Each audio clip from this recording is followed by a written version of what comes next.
Hi lovelies, and welcome back to this channel. If you're new here, my name is R.Ű.SШ²A. Thank you so much for all the love and support.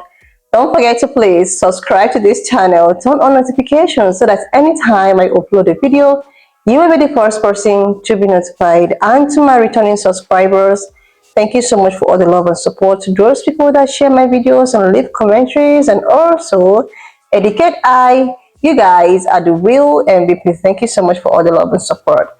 Alright lovelies, let's dive in today's video. So lovelies, I came across this video on my For You page on TikTok and I thought to share with you guys because I find this super educating and interactive one as well, where this Russian woman, came out to talk about how, pink-colored, women feel so triggered anytime they see a beautiful black woman with a white man, and she termed it a main character syndrome. I'm just gonna roll the clip as well as some of other stitches I was able to put together. Please leave me your own thoughts in the comment section of what you think of this video. Alright lovelies, let's dive into it. Seeing a beautiful black woman with a white man will almost certainly trigger a white woman's main character syndrome every time. If you're a white woman that follows me right now, you better not be getting that thumb ready to scroll, please. Because that was embarrassing what happened on that other video. Don't do that. Stay and listen. Like you would want a man to stay and listen when I talk shit about men. Be the change you want to see in the world, okay? Now, you may have heard me talk about main character syndrome in men, which is the idea that they are the main character and that everybody else around them fits into that narrative somehow, either as the sidekick, either as the villain, the mentor, etc. And when you are raised in a hierarchy, especially, again, a hierarchy that involves race as explicitly as the American hierarchy involves it, it's turtles all the way down. It's the same thing all the way down. While white men definitely do have the most amount and like the most egregious case of main character syndrome, everybody who participates in the American hierarchy, in the American caste system, all of these behaviors and actions, like they trickle all the way down. Yes, white men have like this very intense main character syndrome, but white women have also been given a very specific narrative about their place in that situation.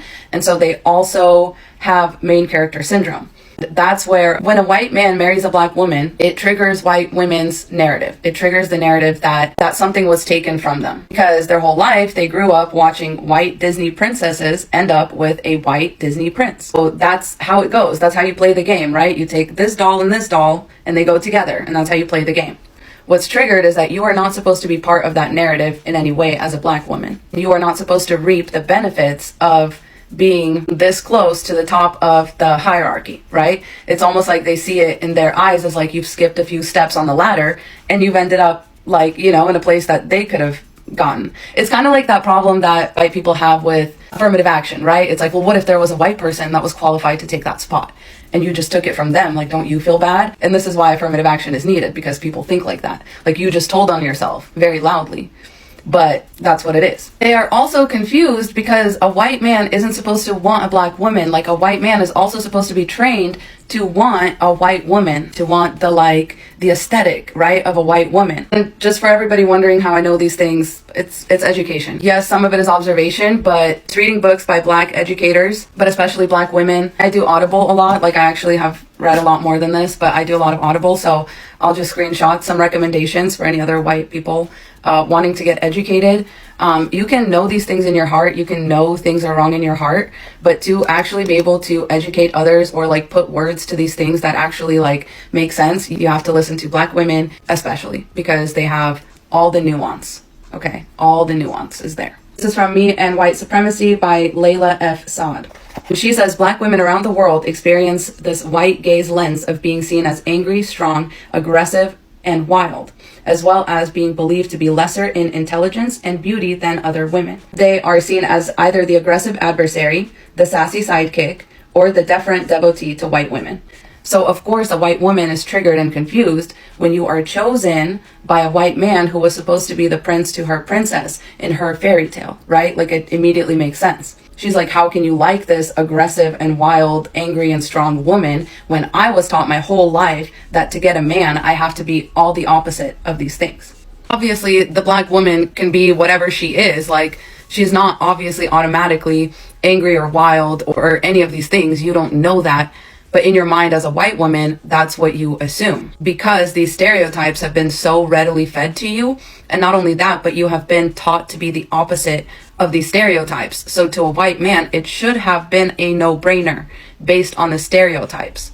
And at the end of the day, what's upsetting, again, is that they have worked really hard for this certain thing that was pretty much supposed to be all but guaranteed to be theirs. And here comes somebody basically cutting in line. You are never supposed to surpass them on the ladder up to the top, because white women are supposed to get the opportunity first. Not only that, but a white man is never supposed to pick a black woman. You know, that's why so many white women are such pick-me's, because they were literally taught that men will pick you if you do certain things. And they actually put stock into that and grew up training themselves to do these things, to be unproblematic, to be very easygoing, keep sweet, pray and obey, whatever, right? Now they're surprised because their expectations have been subverted, right? It's that because whiteness comes from a lack mentality, it's that liking anything about a black woman is automatically an insult to a white woman. A crazy way to think, obviously, but nevertheless it happens. And the emulation stems from kind of the exact same place. White women have always been told that they are the beauty standard. It was like Marilyn Monroe, like if the sex symbol was always a white woman. But once the capitalists figured out they could exploit black women for that too, they were like, oh great, we'll just do that. Nobody thought about how that would affect the white women, who have always been told that them being the highest standard of beauty is safe. It's safe and sound. Like no black woman will ever be considered as beautiful as like a mediocre looking white woman. Those days were past, right? All of a sudden. And all of a sudden they started being like, oh wait, there's something I'm missing out on. And it's this whole like, that should have been me. That should have been me and not you. Basically that idea, right? And there's also what's hard coded into capitalism, which is basically you either compete or you get left behind. So that's why all the Kardashian sisters went and got everything done like the way that they did. Because black women can be sex symbols now too. And white women raced, right? So they said, oh, so if these are the features that men want, then I will give them that. Me, a white woman. That's basically where I think that comes from. This part is for the white women that are, I trust, better still be here. Why do you need to look at anti-blackness against black women? It is my belief that the rising and empowerment of black women is one of the biggest threats to white supremacy. Knowing this, white supremacy works particularly hard to stifle, undermine, marginalize, demonize, and harm black women. All anti-blackness, regardless of who it is directed at, paints black people as inferior in all ways, except the ways that can be used by non-black people for non-black gain. When it comes to black women, this treatment is compounded by the added marginalization faced under sexism. From negative stereotypes that trap black women in a one-dimensional imagination to the way that black women's bodies have been treated less like the bodies of human beings and more like the bodies of animals. Anti-blackness against black women is killing black women, both physically and psychologically. So if you call yourself a feminist, you want to call yourself a feminist, you want to rah-rah under my videos where I talk shit about men, but you don't want to look at this, you don't want to look at anti-blackness against black women, you should be fucking ashamed of yourself. You're no better than Susan B. Anthony and her little minions, that when they were given their rights, they took them and ran with them. And they left the black women that worked with, that protested with, that marched with, did everything with. These white women left them in the dust to fend for themselves. They took their rights and they ran. And I'll be damned if anybody following me thinks it's going to be like that. It's not going to be like that, if I can help it. That's embarrassing. That's a shameful moment in American history, and in American women's history especially. How you are in relationships with and to black women speaks volumes about where you are in your anti-racism journey. Do you feel like you cannot relate to black women?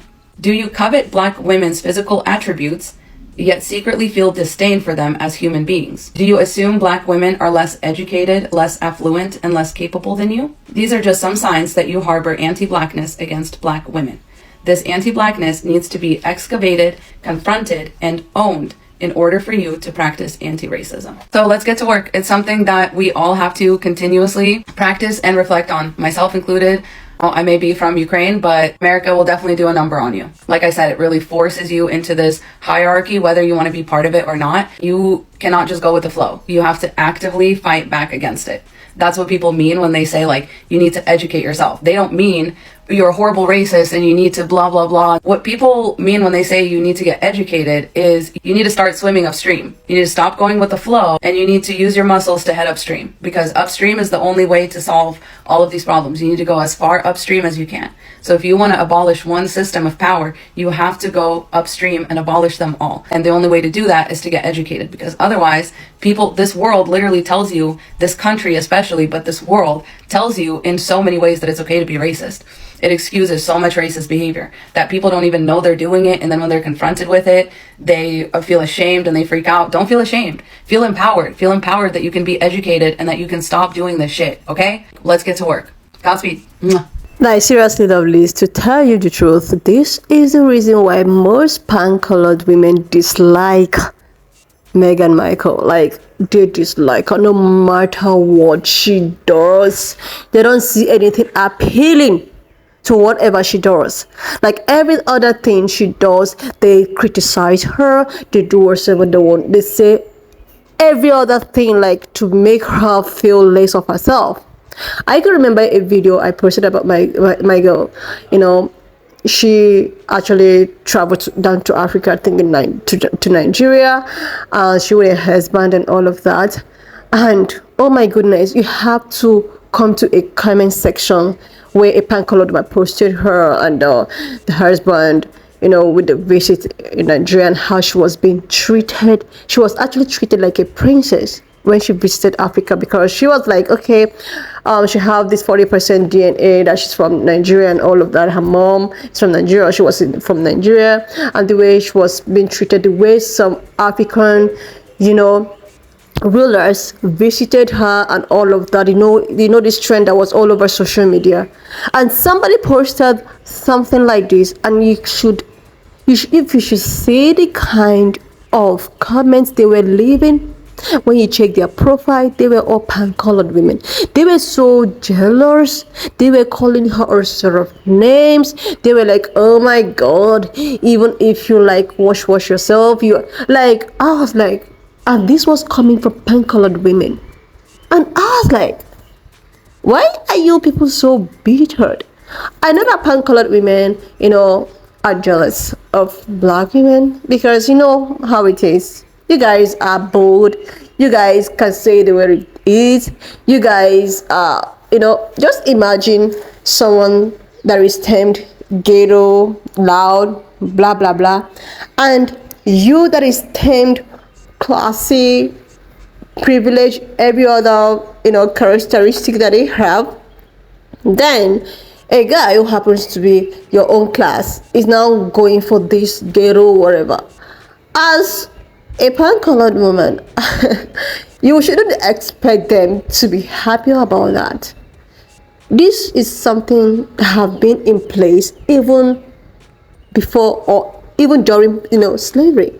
There is a video I posted about, you know, someone talking about how, why is it, you know, pan-colored women are so jealous of black women, and somebody responded to that stitch. She was like, this thing is something that has been in existence during slavery. You know, during that time, this, you know, slave owners, whatever, they want to, they you know, try to like sell the enslaved, you know, women and all of that, and these people end up getting pregnant, and this their wife, who happens to be their queen of wherever, with sell them out, sell even their offspring out. When I heard about that, I was like, that means this jealousy of a thing never started today. Like, just imagine all of this. You will see that this thing is something that is not today's stuff. It is something that have been in existence over the years, even during slavery.